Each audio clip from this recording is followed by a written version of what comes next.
بسم اللہ الرحمن الرحیم۔ آج ہم بیان کریں گے حضرت شاہ ولی اللہ محدث دہلوی رحمۃ اللہ علیہ کے سیاسی تصورات میں سے بہترین اور اول سیاسی تصور، جس کو حضرت شاہ صاحب کی سیاسی فکر کی بنیاد کہا جا سکتا ہے، وہ ہے تصور اجتماعیت یا انسان کی فطری اجتماعیت پسندی۔ یہ بات ذہن میں رکھیے، یہ اصطلاح جو میں نے اس تصور کو دیا، یہ شاہ صاحب کی نہیں دی ہوئی، بلکہ اس تصور کو سمجھنے کے بعد جو مفہوم ذہن میں آتا ہے اس کو میں نے یہ اصطلاح کی اور اس جملہ بندی کی صورت میں دے دیا۔ تصور سمجھ لیجیے، آپ اس کو کسی اور نام سے بیان کر سکتے ہیں۔ شاہ صاحب فرماتے ہیں کہ حیوانات کی دو قسمیں،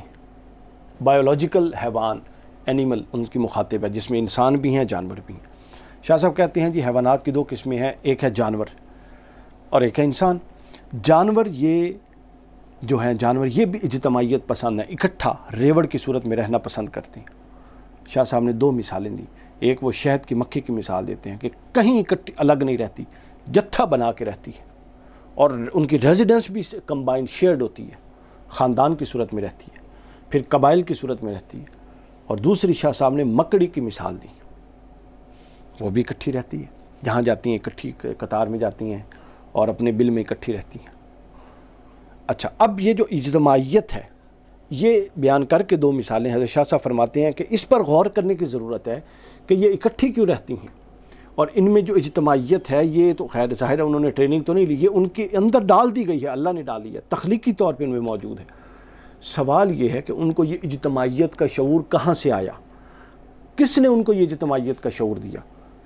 تو حضرت شاہ ولی اللہ بیان کرتے ہیں کہ یہ اجتماعیت کا شعور انہیں اللہ نے دیا، اور دو وجوہات پر دیا۔ ایک اسی لیے کہ اسی اجتماعیت کی بنیاد کے ان کا تحفظ ممکن ہے، ورنہ وہ جو کمزور مخلوق ہے کوئی بھی ان کو مار سکتا ہے۔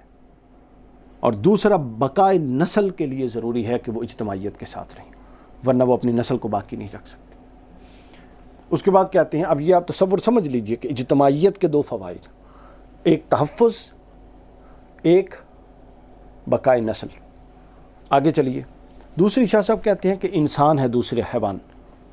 اور انسان کے اندر بھی یہ دو چیزیں موجود، وہ بھی اجتماعیت پسند ہے، بلکہ شاہ صاحب فرماتے ہیں کہ اجتماعیت پسند بھی ہے اور اجتماعیت پر مجبور بھی ہے۔ وہ جانور تو اجتماعیت پسند تھے نا، اور شاذ ان میں سے کوئی ایک الگ رہ بھی سکے، لیکن انسان اجتماعیت پسند بھی ہے اور اجتماعیت پر مجبور بھی ہے، چونکہ اس کا سروائیول نہیں ہے، یہ دنیا جہان سے کٹ کے الگ رہے اور اپنی جملہ ضروریات، خوراک، کپڑا، لباس، چھت، سب کچھ خود ارینج کرے، یہ ممکن نہیں ہے۔ تو لہٰذا وہ اجتماعیت پسند بھی ہے اور اجتماعیت پر مجبور بھی ہے۔ اس کے بعد فرماتے ہیں کہ یہ تو دو خصوصیات ہیں نا جو جانوروں دونوں میں، انسانوں میں اور جانوروں میں مشترک ہیں، اس کے علاوہ انسان میں تین اور خصوصیات بھی ہیں،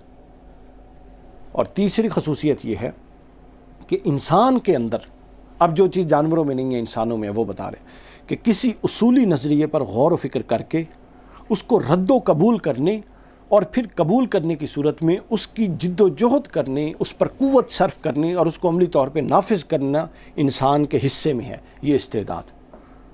اس کے لیے وہ بڑے بڑے نقصان اٹھا سکتا ہے، اگر وہ کسی نقطے پر کنونس ہو جائے، کسی فکر کو اپنی صحیح اپنے حق میں جان لے، اور کوئی فکر اگر اس کو اپیل کر جائے اور وہ کمیٹیڈ ہو جائے تو وہ اس فکر کے لیے بڑے سے بڑا نقصان اٹھا سکتا ہے۔ نصب العین کا متعین کر کے اس کے حصول کے لیے وہ کوشش کرتا ہے، یہ انسانیت کا خاصہ ہے۔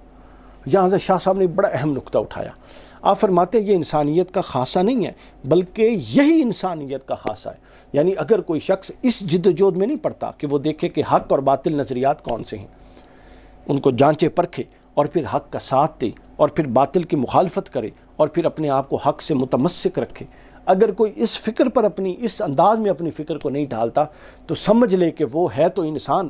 درجہ جانوروں میں نہیں ہے، لیکن وہ شرف انسانیت سے محروم ہے، چونکہ شرف انسانیت ہے ہی یہ کہ وہ پہلے فکر کو دیکھے کون سا نظریہ درست ہے، اس کو اچھی طرح جانچے پرکھے، پھر صحیح نظریے کا ساتھ دے، اور فرماتے ہیں کہ یہی انسان کا شرف ہے جو صرف انسان کو بخشا گیا، یہی اختیار کا شرف ہے۔ اگلی بات شاہ صاحب فرماتے ہیں، چوتھی بات جو انسان کے اندر ہے اور کسی اور میں نہیں، کہ انسان نفاست پسند ہے، خوراک میں، لباس میں، رہائش میں، یہ بہترین خواہشات اس کے اندر موجزن ہے، وہ چاہتا ہے کہ زیادہ سے زیادہ باسہولت زندگی گزارے، اور وہ بنیادی خواہشات کے بارے میں معمولی تکمیل پر قناعت نہیں کرتا۔ ایک دفعہ اسے بنیادی چیزیں مل گئیں، وہ اس سے آگے بڑھتا ہے، اس سے آگے بڑھتا ہے۔ یہ انسان کے اندر چوتھی خصوصیت ہے جو جانوروں میں نہیں ہے۔ جانور میں یہ اس نے پیٹ بھرنا اور جہاں جگہ ملنی ہے سو جانا، آگے سے آگے کا نہیں سوچنا۔ پانچواں امتیاز جو شاہ صاحب کے نزدیک انسان کا ہے وہ یہ ہے کہ انسانی فطرت میں حقیقت اشیاء کی تحقیق کا ذوق ودیت کر دیا گیا۔ حیوان میں یہ فطری الہام نہیں ہے، اس کو بس یہ ہے کہ چیز کھانی ہے اور سو جانا ہے، کہاں سے آتی ہے، کیوں آتی ہے، کون بناتا ہے، اس کا اس سے کوئی کنسرن نہیں۔ وہ چیزوں کے حقائق کی طرف نہیں جاتے بلکہ انسان چیزوں کے حقائق کی طرف جاتا ہے، اور یہ بھی شرف انسانیت کے جو شرف ہیں ان میں سے ایک شرف ہے یہ۔ اور شاہ صاحب فرماتے ہیں اس کے جاننے کے لیے جو انسان کو ذرائع الہام کیے گئے ہیں، عطا کیے گئے ہیں، ان میں پہلا ذریعہ ہے اس کی فطرت، پھر عقل، پھر وحی۔ یہ تین ذریعے درجہ بدرجہ، یہ جبلت بھی بعض لوگ شامل کرتے ہیں، بعض فطرت انسٹنکٹ کو اور نیچر کو ایک سینس میں لیتے ہیں بھر۔ تو یہ وہ ذرائع ہیں جو انسان کی جبلت میں، انسان کی فطرت اور خمیر میں ڈالے گئے ہیں، تاکہ وہ چونکہ وہ اس بات کو طبعاً پسند کرتا ہے کہ وہ چیزوں کی کھوج لگائے اور ہر شے کی حقیقت حال تک پہنچے۔ یہ ہے وہ چیزیں۔ اس کے بعد یہ خصوصیات انسان کو معاشرے میں ترتیب دینے اور باہمی تعاون پر مجبور کرتی ہیں۔ اب اس تصور کو سمجھنے کے بعد کہ انسان کی اندر 5 بنیادی امتیاز کیا ہیں، شاہ صاحب فرماتے ہیں ان کی خواص کی بنیاد پہ انسان کا نظام سیاست مدون ہونا چاہیے۔ یعنی نظام سیاست کی خصوصیات اب میں نکال رہا ہوں شاہ صاحب کے اس تصور سے، سن لیجئے۔ پہلا یہ ہو کہ نظام سیاست محافظ ہو، آپ کا جان مال عزت آبرو سب چیزیں آ گئی، حفاظت سیکیورٹی سے متعلق۔ دوسرا، نظام سیاست آپ کا بقائے نسل اور جو آپ کے خان کی معاملات ہیں ان کو کنٹینیو کروانے والا ہو، ان پر کوئی خدغن نہ لگاتا ہو۔ تیسرا، نظام سیاست وہ ہو جس کے اندر آپ حق اور باطل کو پہچان کرنے کا عنصر موجود ہو، اور آپ کو آزادی ہو کہ آپ حق اور باطل کی پہچان کریں، زبان سے بیان کریں، عمل سے حق کی حمایت اور تائید کریں اور باطل کی تردید کریں، اور حق کی پھر حمایت کریں۔ اس نظام سیاست میں یہ اجازت ہو، چونکہ یہ انسانوں کا نظام سیاست ہے۔ پھر شاہ صاحب فرماتے ہیں اگلی چیز یہ ہے کہ اس میں نفاست پسندی ہو، حقیقت حال ہو، پازیٹیوٹی ہو، آگے بڑھنے کا درست لائے عمل موجود ہو۔ اور پانچویں چیز اس کے اندر یہ ہے کہ ہر چیز کو اس کی اصل حقیقت کی بنیاد پہ دیکھا جائے، دھوکہ دہی اس کے اندر نہ ہو، فریب، دجل، کرپشن یہ معاملات نہ ہو، جو چیز جیسی ہے ویسی بنا کے پیش کی جائے۔ ان لوازمات پر کی بنیاد پر جو نظام سیاست تشکیل پائے گا، حضرت شاہ ولی اللہ اس نظام سیاست کو اجتماعیت یا انسان کی فطری اجتماعیت پسندی کہتے ہیں۔ جو یہ فطرت انسان میں پائی جاتی ہے، یہ جس نظام سیاست کو تشکیل دینا چاہتی ہے جو فطرت سے ہم آہنگ اور عین مطابق ہو، وہ نظام سیاست یہ والا ہے۔